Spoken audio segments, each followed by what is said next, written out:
제6시로부터 온 땅에 어둠이 임하여 제9시까지 계속되더니 제9시쯤에 예수께서 크게 소리질러 이르시되 엘리 엘리 라마 사막다니 하시니 이는 곧 나의 하나님 나의 하나님 어찌하여 나를 버리셨나이까 하는 뜻이라.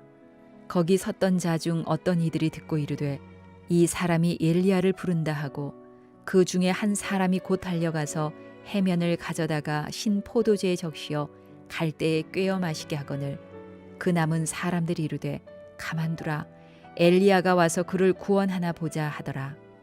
예수께서 다시 크게 소리 지르시고 영혼이 떠나시니라. 이에 성소 휘장이 위로부터 아래까지 찢어져 둘이 되고 땅이 진동하며 바위가 터지고 무덤들이 열리며 자던 성도의 몸이 많이 일어나되 예수의 부활 후에 그들이 무덤에서 나와서 거룩한 성에 들어가 많은 사람에게 보이니라. 백부장과 및 함께 예수를 지키던 자들이 지진과 그 일어난 일들을 보고 심히 두려워하여 이르되 이는 진실로 하나님의 아들이었도다 하더라. 아멘. 어제 우리가 예수님이 지시고 상하셔서 더 이상 십자가를 지고 가실 수 없게 되자 군병들이 옆에 있었던 건장한 사람 한 사람을 불러서 예수님의 십자가를 대신 지게 했고 그 사람이 구레네 시몬이다. 그런 내용을 우리가 묵상하면서 은혜를 나누었습니다. 예수님이 그렇게 지치고 상하신 몸으로 골고다 언덕을 오르셨습니다. 그리고 드디어 제6시에 십자가에 못 박히셨습니다. 6시는 우리로 말하면 오전 9시에 해당하는 시간입니다. 오전 9시에 예수님께 십자가에 못 박으셨습니다. 그리고 예수님은 9시까지 어둠 속에 십자가에 달려 계셨습니다. 우리 시간으로 오후 3시, 오전 9시부터 3시까지 십자가에 달려 계시다가 오후 3시가 되어서 예수님이 운명하셨습니다. 여러분, 예수님께서 십자가에 죽으셨다는 것은 엄밀한 의미에서 하나님 자신이 죽으셨다는 것을 말하는 것입니다. 하나님 자신의 죽음을 말하는 것입니다. 하나님께서 우리를 사랑하셔서 자기의 아들 독생자를 십자가에서 죽게 하셨는데 그 예수님 바로 하나님이셨기 때문입니다. 하나님 자신이 십자가에서 온 인류의 죄를 구속하시려고 죽으신 것입니다. 동시에 그것은 모든 인류의 죽음을 대표하는 죽음이 된 것입니다. 여러분, 그러기에 십자가가 얼마나 놀라운 하나님의 사랑입니까? 내가 죽어야 하는데 하나님이 죽으셨어요. 하나님의 아들이 죽으셨어요. 내가 받아야 될 고난을 예수님이 친히 당하신 것입니다. 여러분, 이런 사랑이 세상에 어디에 있습니까? 이런 경우가 세상에 어디에 있습니까? 그래 십자가는 충격이라는 것입니다. 그래서 여러분, 마귀가 늘 우리에게 하는 것이 있어요. 십자가를 볼 때마다 아무런 감동도 아무런 감격도 없이 십자가를 보게 하는 것입니다. 십자가 이렇게 충격이 이렇게 감동인데 십자가를 바라보면서 아무런 감동도 감격도 없이 십자가를 바라보도록 그렇게 우리를 만드는 것입니다. 마귀가 십자가를 부인하는 것 아닌 것입니다. 마귀는 십자가를 하나의 어떤 장식거리로 여기도록 그렇게 만든다는 것입니다. 십자가를 바라보라, 십자가를 이야기하라, 그런데 눈물 없이 보라, 감동 없이 보라, 그렇게 우리를 유혹하는 것입니다. 그러나 진정으로 십자가의 은혜를 경험한 사람은 충격을 받을 수밖에 없습니다. 제가 지금도 잊혀지지가 않아요. 서울에서 부목사 심호할 때 참 어렵게 사신 분이 한 분이 계셨는데 또 이제 암에 걸리셔서 투병을 하셨어요. 말기 거의 마지막이 된 것 같아요. 제가 신방을 갔어요. 그랬더니 그분이 하시는 말씀이 목사님, 나 같은 사람도 구원받을 수 있나요? 그 말씀이 지금도 잊혀지지 않아요. 떨리는 음성으로 나 같은 사람도 구원받을 수 있나요? 나 같은 사람도 천국 갈 수 있나요? 어렵고 힘들게 살았고 참 그러신 분이기 때문에 그때 이제 예배드리고 기도하고 손을 꽉 붙들고 하나님의 사랑은 덮지 못할 죄가 없고 하나님의 은혜는 구원하지 못할 사람이 없습니다. 어떤 사람일지라도 예수 십자가 바라보고 예수 십자가의 능력 의지하면 구원받습니다. 제 손을 꼭 붙들고 내가 예수님 믿습니다. 그 은혜를 내가 고백합니다. 예수님이 나의 죄를 위해 십자가에 달려 돌아가셨다는 사실을 내가 믿습니다. 고백하셨어요. 그리고 이제 신방을 마치고 교회로 들어갔는데 걸어서 한 10분 정도 걸리는 거리. 그리고 교회 들어가 조금 앉아 있는데 전화벨이 울려요. 하나님 부르심을 받았다는. 여러분, 진정으로 십자가의 은혜를 경험한 사람은 충격을 받게 되어 있어요. 눈물을 주르르 흘리시면서 내가 하나님 믿습니다. 눈물을 주르르 흘리시. 그리고 환한 모습 지으셨던 그런 기억이 지금도 나요. 왜 충격입니까? 하나님의 사랑에 대한 충격입니다. 이런 사랑이 어디에 있습니까? 부모도 자녀를 대신해 죽어줄 수 없는데 하나님 만왕의 왕이시고 만주의 주신 온 인류의 창조주신 그 하나님이 그 하나님의 아들이 우리를 위해 대신 죽으셨다는 이런 충격이 어디에 있습니까? 사랑에 대한 충격이고요. 두 번째는 죄에 대한 충격이에요. 하나님이 죽으시지 않으면 예수님이 죽으시지 않으면 안 될 만큼 우리의 죄가 크고 우리의 죄가 잔혹하고 우리의 죄가 진홍같이 붉고 주홍같이 붉게 되었다는 것이 죄에 대한 충격이라는 것입니다. 그래서 십자가의 잔혹함과 고통을 보면서 우리의 죄를 바라보며 우리는 충격을 받을 수밖에 없는 것입니다. 그래서 예수님께서 십자가에 달리셔 첫 번째 하신 말씀이 무엇입니까? 저들의 죄를 용서하여 주옵소서. 우리의 죄가 그렇게 컸다. 사랑의 충격이요, 죄에 대한 충격이라는 것입니다. 그런데 이제 중요한 사실 오늘 우리가 하나 좀 묵상하려고 하는데 이런 예수님의 모습을 보시면서 하나님께서 침묵하시는 것처럼 느껴졌다. 아니, 하나님이 침묵하셨다는 것입니다. 여러분, 예수님께 겟세마네 동산에서 기도하실 때 땀방울이 핏방울이 되는 것처럼 흘러내렸어요. 십자가를 지고 골고다로 오르실 때 그렇게 힘들어하시고 어려워하셨어요. 십자가에 못 박히실 때도 십자가에 달리셔서 내가 목마르다 나의 하나님 나의 하나님 어찌하여 나를 버리십니까? 라고 절규하실 때도 하나님은 침묵하셨다는 것입니다. 아니, 정확하게 말하면 침묵하는 것처럼 보여졌다는 것입니다. 오늘 우리가 고난으로 인하여 질고로 인하여서 육신의 질고 삶의 어려움 자녀의 문제 인생의 문제를 지고 힘들어할 때 하나님이 우리에게 침묵하시는 것처럼 보여지는 것처럼 예수님께서 이렇게 고통을 당하시는데 아버지신 하나님께 침묵하는 것처럼 보여줬다. 아니, 침묵하고 계셨다는 것입니다. 그런데 오늘 본문 45절에 보면 제60부터 90까지 온 땅에 어둠이 임하였다. 그렇게 기록하고 있습니다. 여러분, 바로 이것입니다. 하나님께서 그 사랑하는 아들 예수 그리스도를 보시면서 결코 침묵하시거나 외면하지 아니하셨다는 첫 번째 증거가 이것이라는 거예요. 60부터 90까지 온 땅에 어둠이 덮였다. 예수님이 십자가에 달리신 그 시간에 어둠이 덮였다는 것입니다. 해가 빛을 잃었다. 그렇게 기록하고 있어요. 어둠이 찾아왔어요. 그리고 이것이 하나님의 응답이었고요. 예수님의 죽음에 대해서 하나님께서 어둠으로 응답하신 것입니다. 오전 9시면 햇빛이 가장 힘있게 온 세상을 비치는 그런 시간 아닙니까?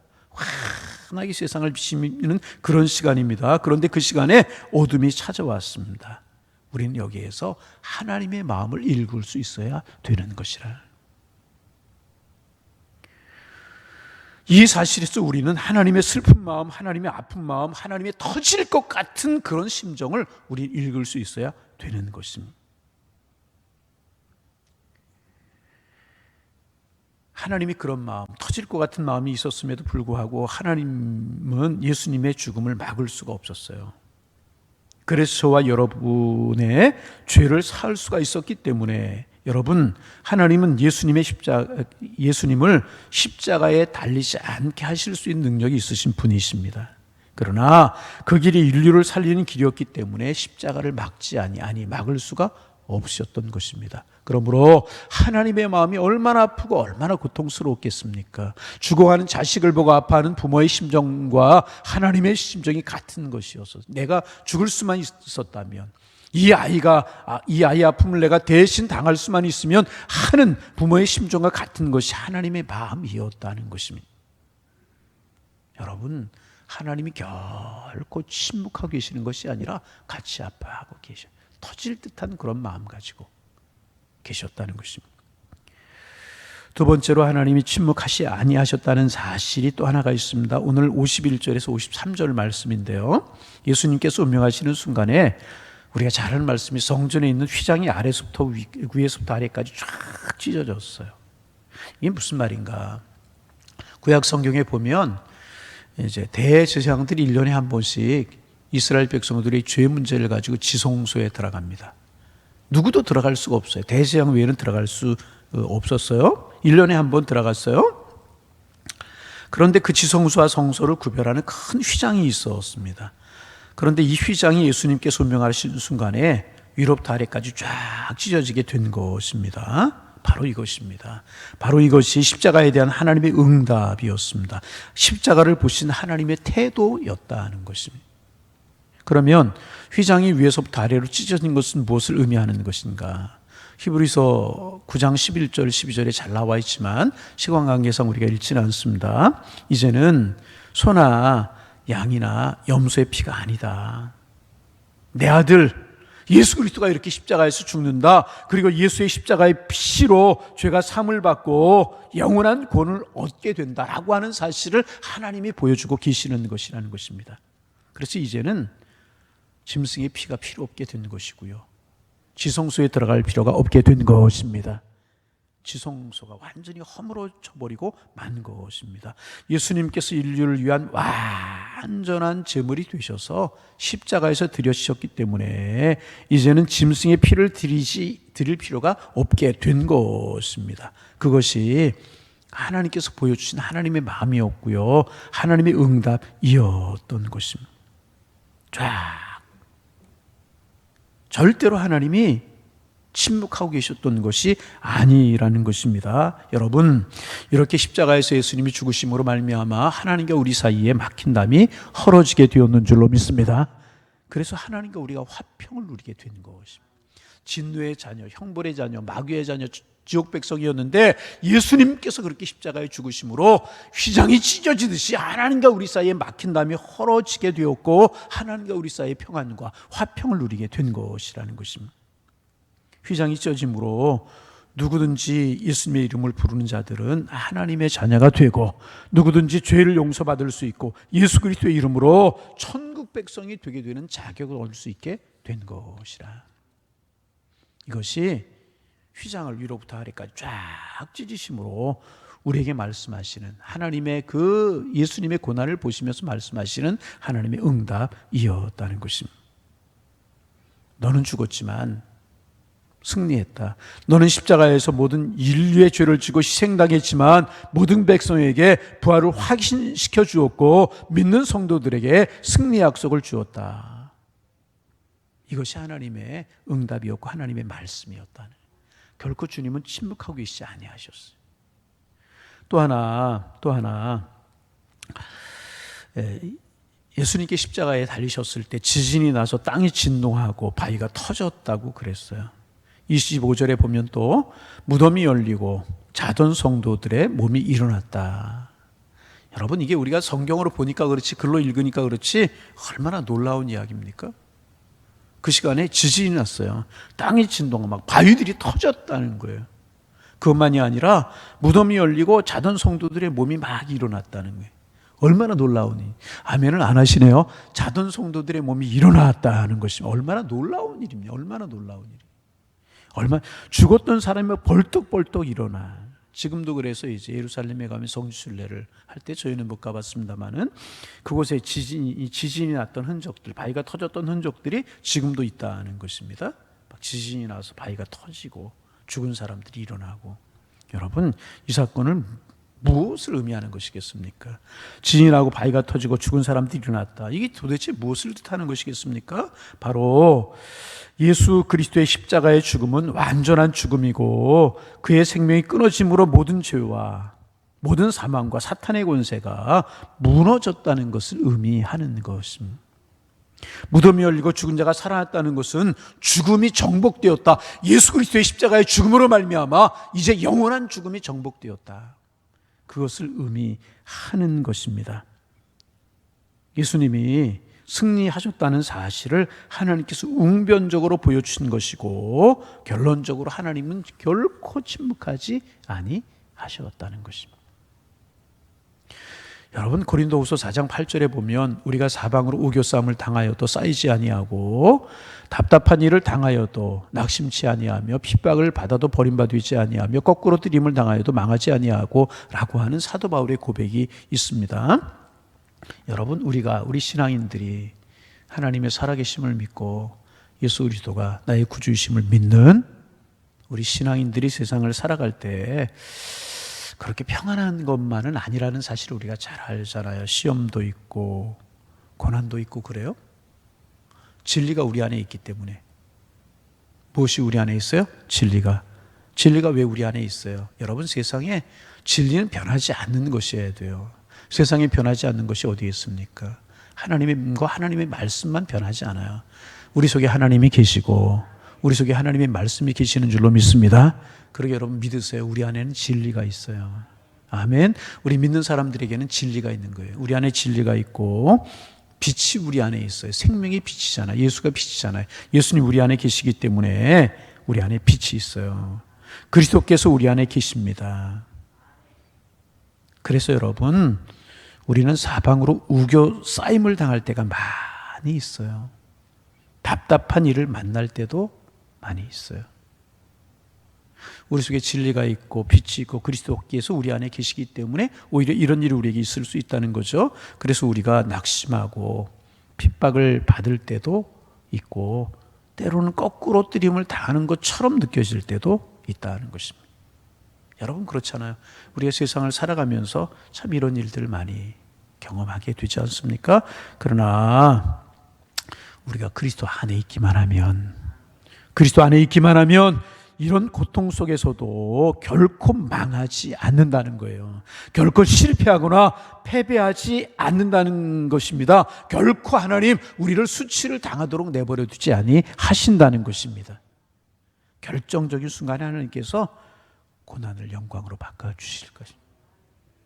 패배를 승리로 바꾸어 주실 것이라. 여러분 기억하시기를 바랍니다.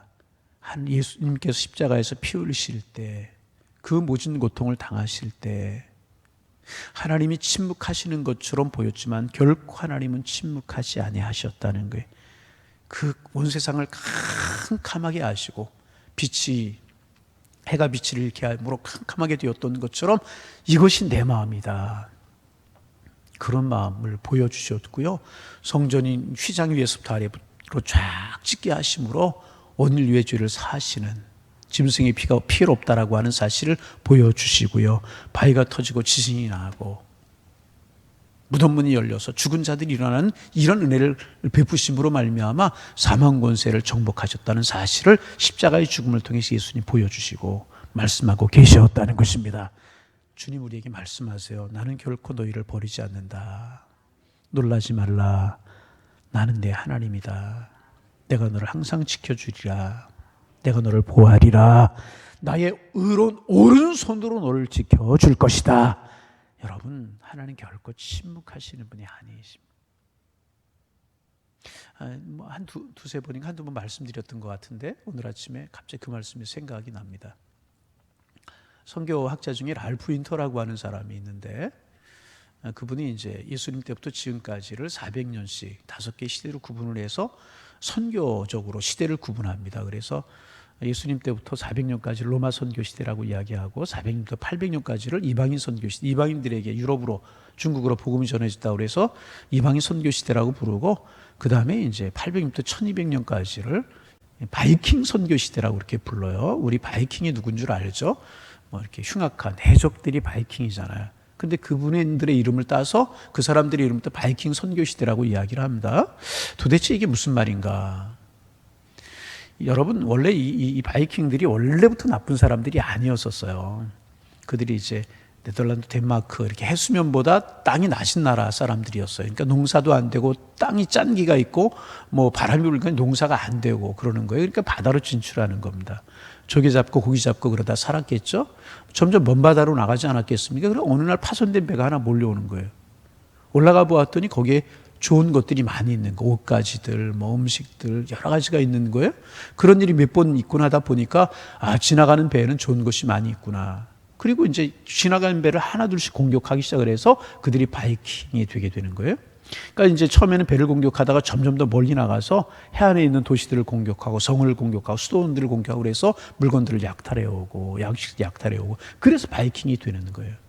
그래서 물건만 약탈하는 것이 아니고 나중에는 이제 여인들까지 약탈해 오는 거예요. 여인들까지. 그래서 자기들의 소굴로 가서 자기들의 아내를 삼고 자기들의 아이를 가지게 하는 겁니다. 몇 번 말씀드렸죠, 제가? 여러분, 그리고 나서 자기들이 아이를 갖게 하고 또 이들은 해적질을 하러 바다로 나가고 그렇게 하는 거예요. 그런데 그들 중에서는요, 신앙을 가진 여인들도 있었다는 거죠. 하나님 믿고 예수님 믿고 십자가의 사랑을 믿는 여인들도 있었다는 거예요. 여러분 생각해 보세요. 예수 믿고 신앙생활 하면 그런 일을 당하지 말아야죠. 왜 그런 일을 당해야 됩니까? 끔찍한 일을, 죽기보다 힘든 세월들을 그들은 지냈다. 그 소굴에서 그들이 아이를 낳고 그들이 살아야만 됐다. 얼마나 고난 같은 세월입니까? 그때 하나님 살아계시면 왜 우리가 이런 일을 당해야 되는 것입니까? 하나님, 왜 하나님 살아계시면 우리가 이런 어려움을 당해야 되는 것입니까? 이런 기도하지 않았겠습니까? 얼마나 죽기보다 힘든 세월을 지내면서 하나님이 살아계시지 않는 것처럼, 하나님이 침묵하시는 것처럼 느껴지지 않았겠습니까? 그런데 참 놀라운 사실은요, 그들 중에 믿음을 가지고 신앙을 가진 여인이 죽기보다 힘든 세월을 지냈지만은 바이킹의 아이들을 낳고요, 믿음을 지켰다는 거예요. 그 어려운 상황까지 하나님 바라봤다는 거예요. 십자가의 주님을 의지했다는 것입니다. 그리고 그 자녀들을 믿음으로 키우는 거예요. 그 자녀들은 또 그 믿음을 가지고 또 자녀들을 믿음으로 키웠단 말이죠. 그래서 여러분, 그 나라들마다 여러분 언제 덴마크가 잘 사는 나라가 되었고 네덜란드 잘 사는 나라가 되었고 영국이 언제부터 여러분 신사의 나라에 있었어요. 이들로 말미암아 죽기보다 힘든 세월, 하나님이 침묵하시고 하나님이 응답하시지 않는 것 같고 고난의 눈을 당하여서 정말 죽기보다 힘든 그런 세월을 지내면서 처음에는 갈등도 있고 번민도 있었지만 하나님은 살아계시다. 지금도 하나님이 함께 하시다. 십자가의 주님은 영원히 살아계시다. 이 믿음을 가지고 믿음을 지키고 자녀들을 믿음으로 교육시키고 또 믿음으로 교육시키고 또 믿음으로 교육시키고 그랬을 때 그 자녀들이 성장해 나라를 기독교 국가로 만들었다. 그래서 여러분, 덴마크, 네덜란드 같은 나라들, 덴마크인가요? 그룬투비라고 하는 분은 여러분 아십니까? 국부라고 이야기하는데 그분이 나라를 세우면서 이 가졌던 정신이 뭐냐면 애천애토라고 하는 사상이라고. 애천애토가 뭐예요? 하늘사랑, 땅사랑, 하나님사랑, 이웃사랑, 기독교 정신이라. 여러분, 하나님 결코 침묵하지 아니하신다는 거죠. 우리가 아는 사실임 다시 한번 여러분 고난주간을 지내면서 기억하실 수 있기를 바랍니다. 하나님이 예수님을 바라보시면서 결코 침묵하지 아니하셨다는 거죠. 어둠으로 하나님의 마음을 표현하고 내 자녀, 내 아들 저렇게 고통을 당하고 죽어가는 저 모습, 나도 아프고 나도 힘들고 나도 어렵지만 십자가 외에는 죄를 살 길이 없고 이것이 인류를 다 구원할 길이고 이것이 내 백성 만드는 길이기 때문에 내가 그 십자가에 예수님을 두고 예수를 두고 있지만 내 마음은 이렇게 이렇다 그것을 어둠 가운데 보여주시는 것이라. 그뿐입니까? 휘장을 쫙 예수님이 운명하시는 순간에 찢으심으로 내 마음이 이렇게 찢어지는 것처럼 아프지만 이 예수의 죽음으로 말미암아 너희와 나 사이에 막힌 담이 이렇게 허물어졌다. 이렇게 응답하셨다. 이제는 짐승의 피가 없다. 필요 없다. 예수 그리스도 내 아들 예수의 피로 인류가 구원받는다. 말씀하고 계시고요. 무덤 문이 열려 죽은 자들이 살아남으로 영원한 생명을 너에게 준다. 내가 죽음을 정복하고 있다. 이것을 보여주시고 하나님의 살아계심을 보여주고 계신다 하는. 다시 한번 말씀을 드립니다. 나는 결코 너희를 버리지 않는다. 놀라지 말고 두려워하지 말라. 나는 네 하나님이라. 내가 너를 항상 지켜주리라. 내가 너를 보아리라. 오른손으로 너를 붙들어 주리라. 지금도 침묵하시는 것 같지만 이 사실을 우리에게 말씀하시는 줄로 믿습니다. 이 고난의 한 주간 이제 며칠 남았습니다. 십자가 깊이 묵상하셔서 주님과 친해지는 시간이 되시기를 바랍니다. 기억하세요.